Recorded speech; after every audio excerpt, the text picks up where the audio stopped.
In just a moment, Sleep No More. But first, stay tuned for Sleep No More on NBC. This is Nelson Olmsted.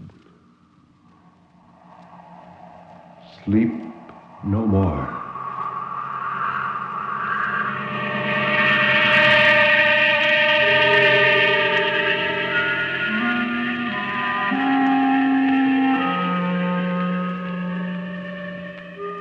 Sleep no more.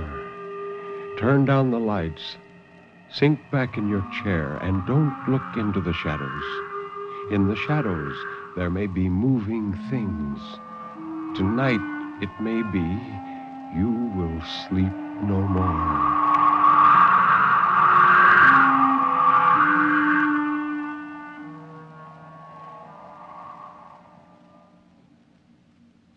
Good evening. This is Ben Grauer introducing tonight's tale of terror, told by Nelson Olmsted on the National Broadcasting Company's presentation of Sleep No More. The story of terror can be as simple as a sheeted ghost rattling chains. It can be a complex and hidden world of horror, lurking in such unholy dimensions as only the dead and the moonstruck can glimpse. Or it can be those terrible, fathomless shadows which lie buried deep in the primitive mind of civilized man. And for this evening, well, Nelson Olmsted, tell us about this evening's story. Well, Ben, it's called 3 O'Clock, and it's a masterly chiller by William Irish.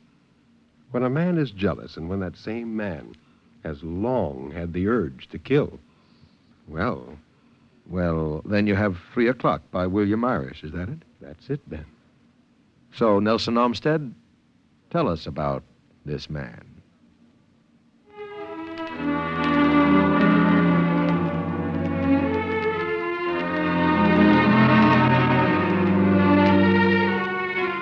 She had signed her own death warrant.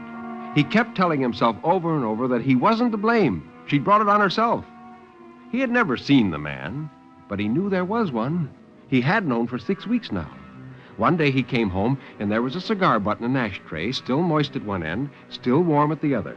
His wife was too often flustered when he came home, hardly seemed to know what she was doing or saying at all. He pretended not to see any of these things. He was that type of man, Stapp was. He didn't bring his hates or grudges out into the open where they had a chance to heal. He nursed them in the darkness of his mind. That's a dangerous kind of man.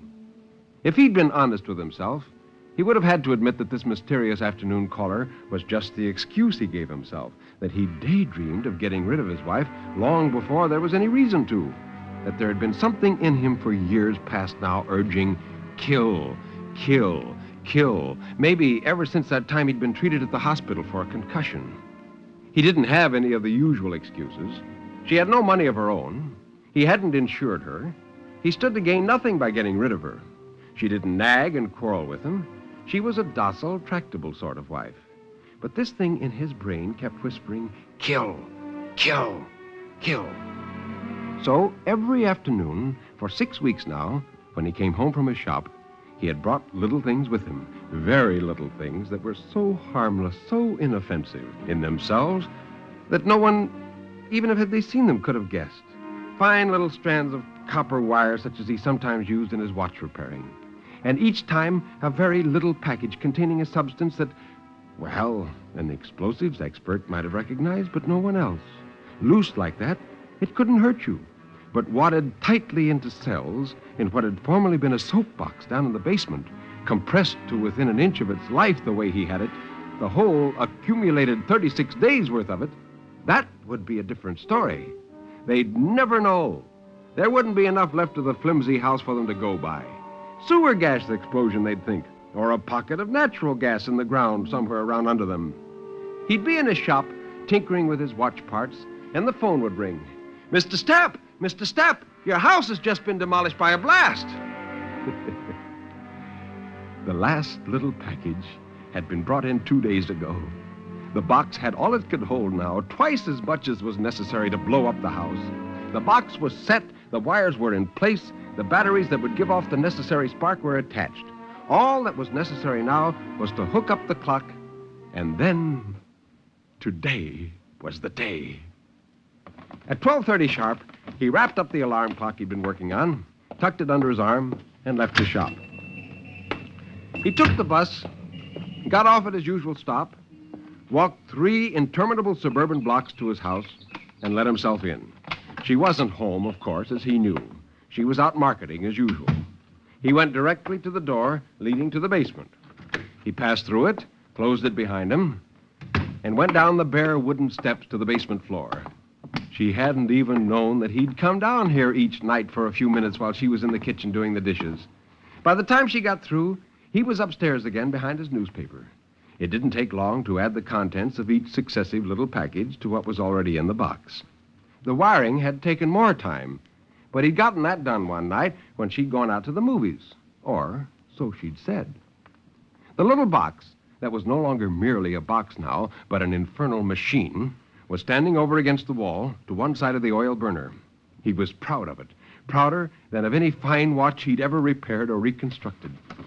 He unwrapped the clock and spread out the few necessary small implements he'd brought with him from the shop. 2 fine copper wires were sticking stiffly out of a small hole he'd bored in the box, in readiness, like the antenna of some kind of insect.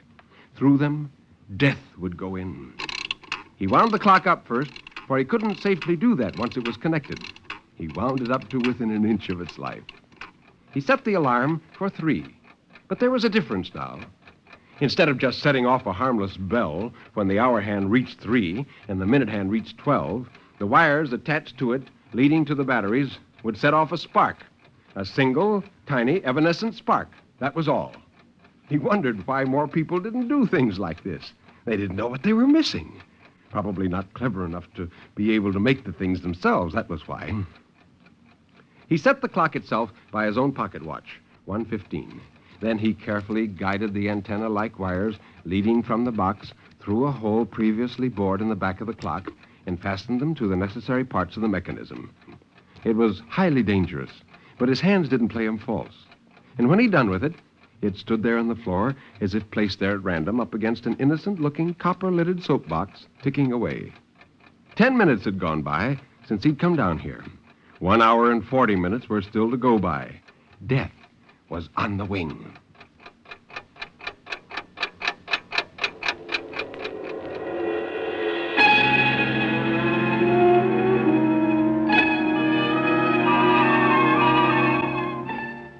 He smiled a little and went on up the stairs, not furtively or fearfully, but like a man does in his own house, with an unhurried air of ownership, head up, shoulders back, tread firm. As he opened the basement door and stepped out into the ground floor hall, someone jumped on him, caught him brutally by the throat with one hand, flung him back against the wall, and pinned him there. And then the man struck out at him, hit him a stunning blow on the side of the head with his free hand. Stapp's senses dulled into a whirling flux for a minute. And before they had cleared, a second man had leaped down from up the stairs in one of the rooms above, and he said, "Hurry up! Get something to tie him up with, and let's get out of here!" "Oh, good Lord, don't tie..."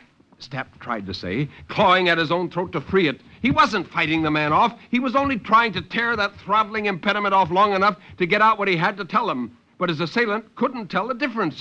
He struck him savagely a second time and a third time, and Stapp went limp there against the wall without altogether losing consciousness. The second one had come back already with a rope that looked like Fran's clothesline. Stapp was dimly aware of this rope going around and around him, crisscross, in and out, legs and body and arms.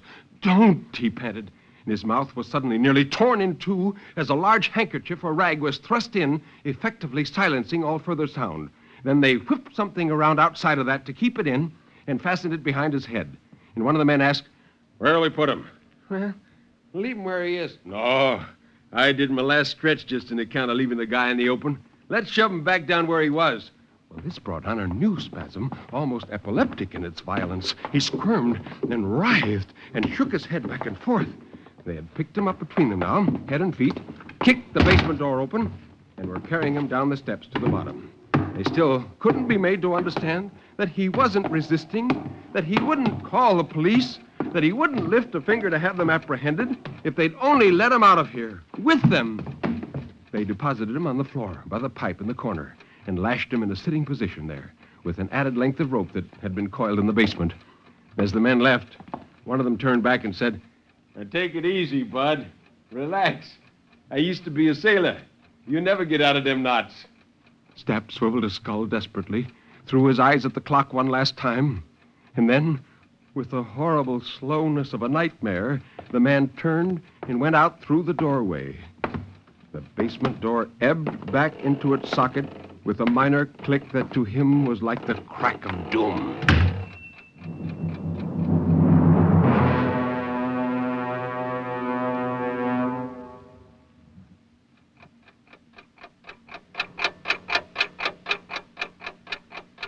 In the silence now, above the surge of his own tidal breathing that came and went like surf upon a shoreline, was the counterpoint of the clock.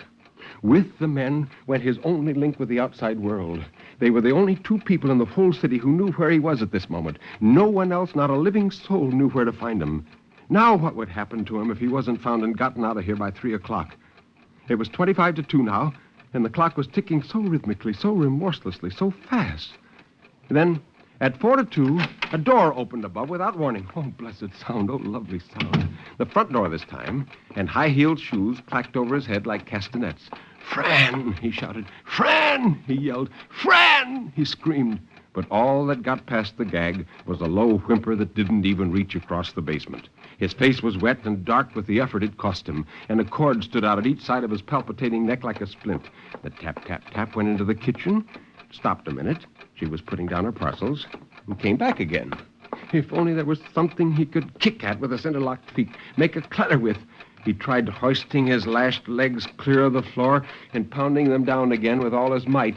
Maybe the sound of the impact would carry up to her. All he got was a soft cushioned sound with twice the pain of striking a stone surface with your bare palm. An electrical discharge of pain shot up the back of his legs, coursed up his spine, and exploded at the back of his head like a brilliant rocket. Meanwhile, her steps had halted about where the hall closet was, and then she went on toward the stairs that led to the upper floor, faded out upon them, going up. She was out of earshot now, temporarily. But she was in the house with him at least. That awful aloneness was gone. He felt such gratitude for her nearness. He felt such love and need for her. He wondered how he could ever have thought of doing away with her only 1 short hour ago. He saw now that he must have been insane to contemplate such a thing.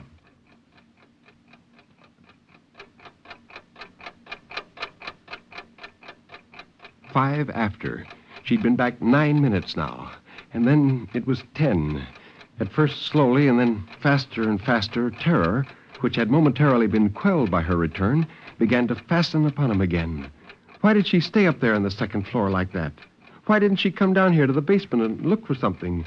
Well, she might intend to stay up there all afternoon. 11 past 2. 49 minutes left. No, not just minutes left. It wasn't fair. "Fran!" he shrieked. "Fran! Come down here! Can't you hear me?" The gag absorbed his shrieks like a sponge. The phone trilled out suddenly in the lower hallway, midway between him and her. He'd never heard such a beautiful sound before. A tear stood out in each eye. Well, that must be the man now. That would bring her down. And then he heard her quick step descending the stairs to answer it. He could hear every word she said down there where he was. Oh, these cheap matchwood houses. "Hello? Oh, yes, Dave, I just got in now." And then, "Oh, Dave, I'm all upset. I had $17 upstairs in my bureau drawer, and it's gone, and the wristwatch that Paul gave me is gone, too. It looks to me as if someone broke in here while I was out and robbed us." Stapp almost writhed with delight. She knew they'd been robbed. She'd get the police now. Surely they'd searched the whole place. Surely they'd look down here and find him. And then she said, "No, I haven't reported it yet. I suppose I should, but I don't like the idea. On your account, you know. No, I'm going to call up Paul at the shop. There's just a chance that he took the money and the watch with him when he left this morning. You come out then, Dave." There was a pause while she broke the connection. Then he heard her dial his shop number and wait while they were ringing. Of course, no one answered. In terrible silence, he screamed, "I'm right here under your feet. Don't waste time. For heaven's sakes, come down here."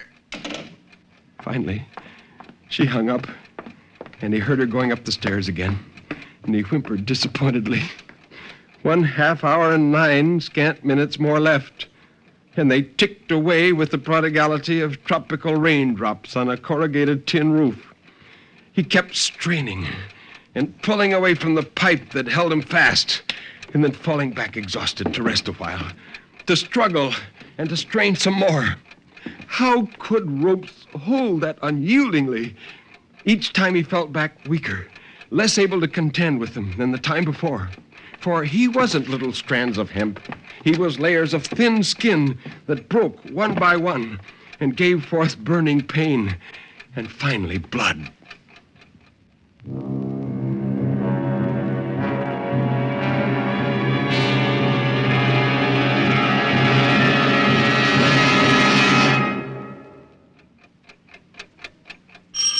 The doorbell rang out sharply.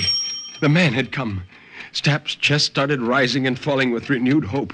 4 ears instead of 2 to hear whatever slight sound he might manage to make. And he must find a way of making one. Oh, thank God for this admirer, or whatever he was. Thank God for their rendezvous. She came quickly down the stairs a second time, and her footfalls hurried down the hall. The front door opened. "Hello, Dave," he heard her say. And a man's voice asked, "Did it turn up yet?" "No, and I've looked high and low.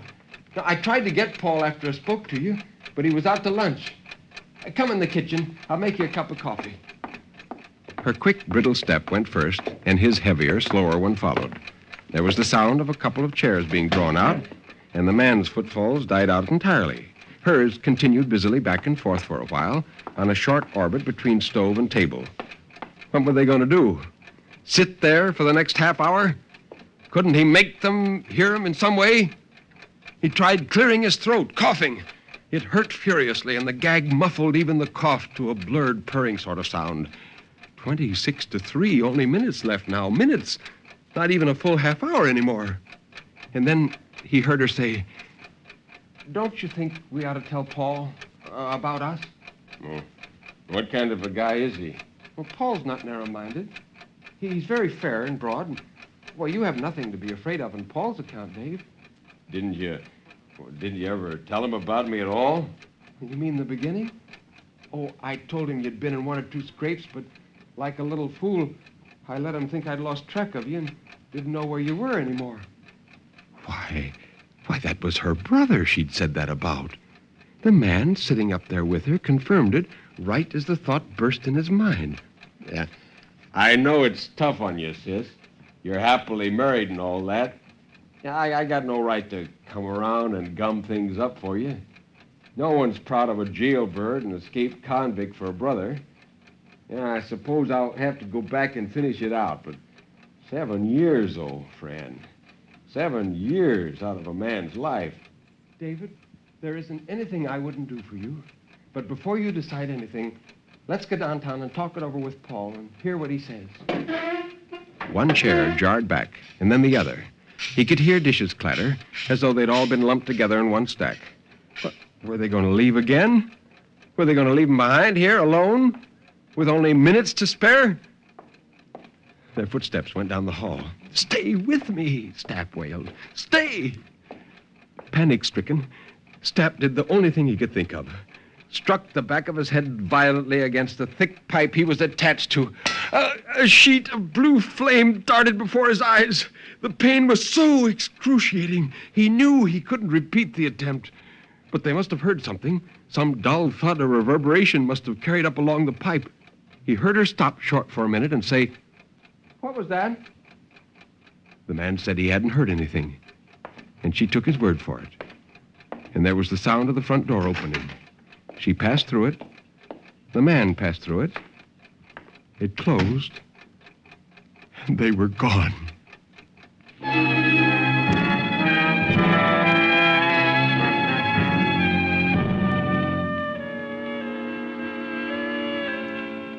He was left alone with his self-fashioned doom a second time.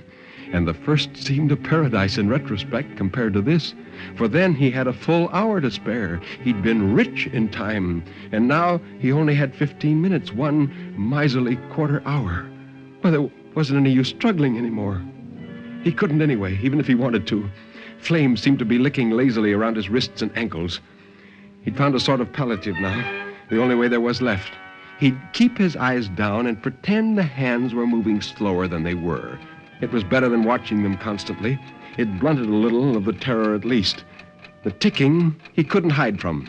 Of course, every once in a while, when he couldn't resist looking up and verifying his own calculations, there'd be a renewed burst of anguish. But in between times, it made it more bearable to say, "It's only gained a half-minute since the last time I looked." Then, suddenly, the outside world intruded again. The doorbell rang out. He took no hope from the summons at first. Maybe it was some peddler. Came again. Whoever was ringing was truculently impatient at being kept waiting. A third ring was given the bell, this time a veritable blast that kept on for nearly half a minute. And then as the peal finally stopped, a voice called out forcefully, "Anybody home in there? Gas company."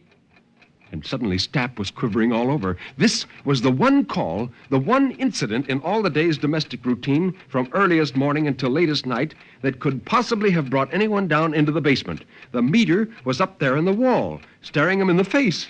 And her brother had had to take her out of the house at just this particular time. There was no one to let the man in. The gas inspector gave the bell one more try, as if venting his disappointment of being balked, rather than in any expectation of being admitted at this late time in the proceedings. He gave it innumerable short jabs, like a telegraph key, and then he called out disgustedly, evidently for the benefit of some unseen assistant waiting in a truck out at the curb. "They're never in when you want them to be." There was a single quick tread in the cement, away from the house.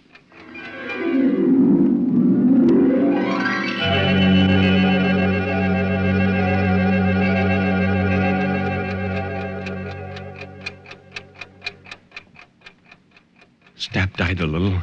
His arms and legs got cold up to the elbows and knees. His heart seemed to beat slower, and he had trouble getting a full breath. Saliva escaped and ran down his chin, and his head drooped forward and lay in his chest for a while, inert. The clock ticked on. He noticed that his mind was starting to wander. Suddenly, the outer world returned again. This time it was the phone. It must be Fran and her brother trying to find out if he'd come back here in their absence. They'd found the shop closed, must have waited outside it for a while, and when he still didn't come, they didn't know what to make of it. And when no one answered, that would tell them surely that something was wrong. Wouldn't they come back now to find out what had happened to him? But how could they dream he was in the basement the whole time? Why should they think he was here in the house if he didn't answer the phone? Fran would become real worried. Maybe they'd go to the police. But that would be hours from now. What good would that do? They'd look everywhere but here for him. When a man is reported missing, the last place they'd look for him would be in his own home. It stopped ringing finally, and silence came rolling back in its wake.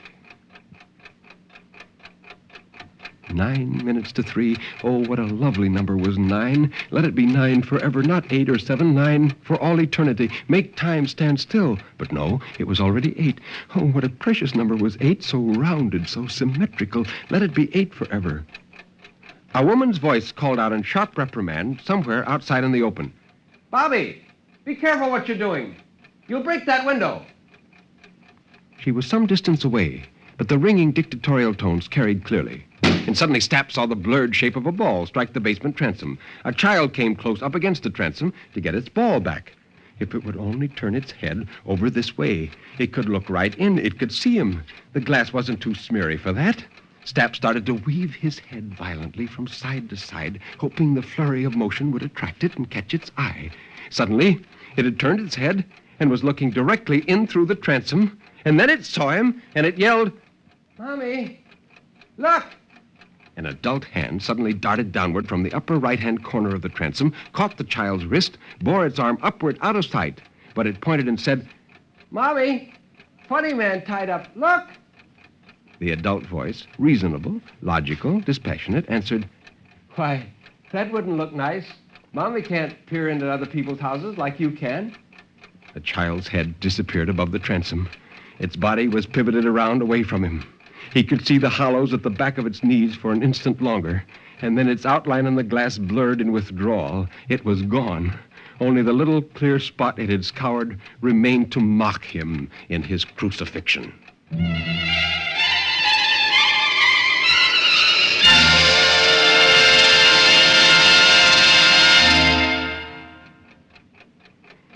He rolled his head away from the window, back toward the clock finally.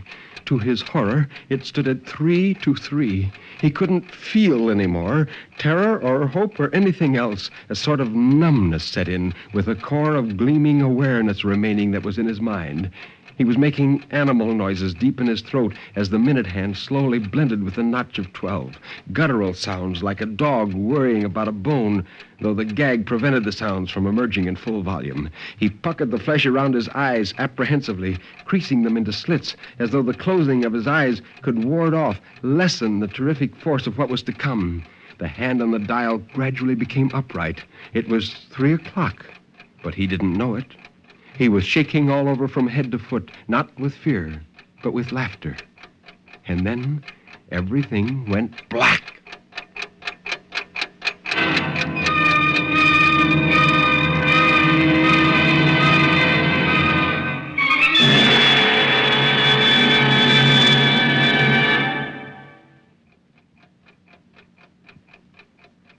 What's the matter with him, officer? What's the matter with him? It was Fran, and she was standing over him crying.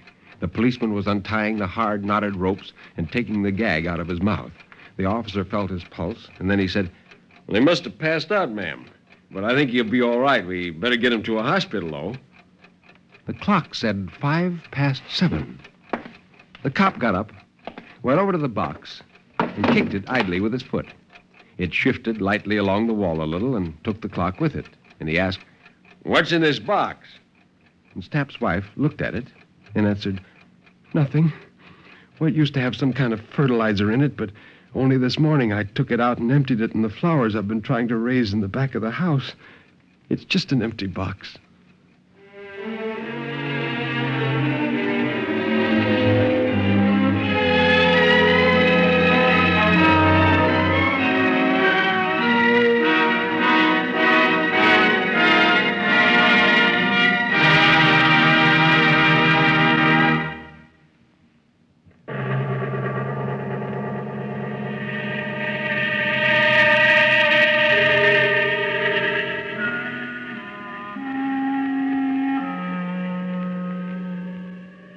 You can turn up the lights now. You can look around you. Nobody is there, really.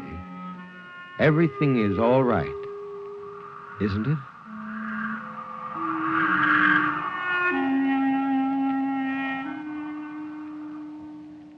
Step over here, Nelson Olmsted, and tell us about next week's story.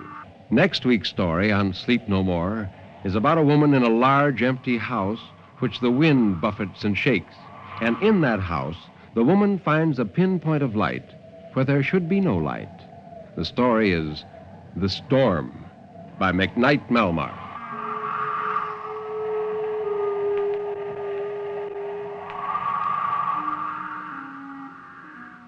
You have been listening to Sleep No More, an NBC Radio Network production directed by Kenneth McGregor. Mr. Olmsted's albums are recorded exclusively for Vanguard Records. Until next week, when Nelson Olmsted will again be here in person, this is Ben Grauer bidding you good night.